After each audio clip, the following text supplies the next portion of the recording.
Cocomi Amadi Unc gi meehut taramathoina saba apunba team Amana Manipur da National Register of Citizens NRC athubada Chatnanaba Governor Anusuiya Uikey unnaduna Governor gi Khuthangda Prime Minister Narendra Modi da Memorandum ama Pisinkhre Coordinating Committee for Manipur Integrity Cocomi Manipur gi meehut nipan amati United Naga Council UNC Manipur gi meehut ahum punna mioi taramathoina saba apunba team adu ngasi nungthil pung ahum rom taba duwaida Governor Anusuiya Uikey unaba Raj Bhavan Lakhe team aduna Governor Anusuiya Uikey ga pungkhai amarom wari sanaduna memorandum adu Governor ge Khuthangda Prime Minister da Pishinkhre Governor da Khuthangda team aduna Governor da memorandum pisiluraba matung paumi singa unaba amada Cocomi ge coordinator thokchom Narendra na hai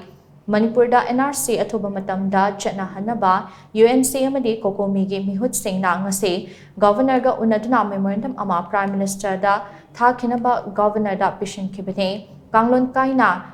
haizilakliba mitop sing asina lamdam asigi yellow furup sing da pirakliba safu amadi lamdam asida lo kaina anoba khul kaya hengalakliba ase hakchingna lodna mitop sing masak khangdoknaba Prime Minister da memorandum ase pishin bane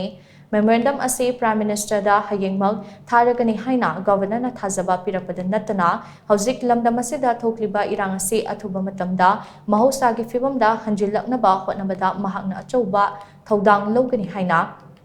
Governor na phongdokhe haina mahakna makhata ke illegal immigrant mayama laakanda Manipur da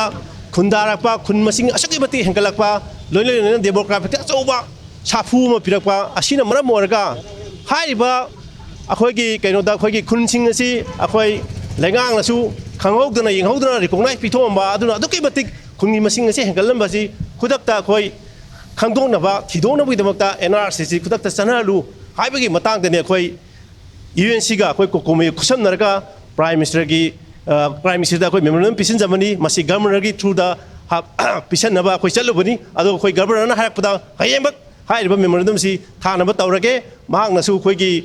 Manipur gi issue gi matanga tongan ba akhoi gi Home Minister Prime Minister adi President chingba mayam mamang da su unakhre adu ga thu matamda mahang su takshan gani NRC si Manipur da chanaraga Manipur thoiba akhoi gi sigumba issue asi loisana honabda mahak chachaw thodang loguni haidra governor side su thambire akhoi adum governor bu unaraga NRC athuba madam de implement tawbiyo application tawbi haiba khaktane khone tawrisi isigiri ko maruwaina je leiba mitok jingje khantong nanabagi ufai je NRC natna leite atu matamda NRC chanalu haina governor de request tawi adugi matakta hawjik leiba present status se akoi atu matamda loisan biu haibisu akoi wari mayam sanai haibidum yam da thamjeri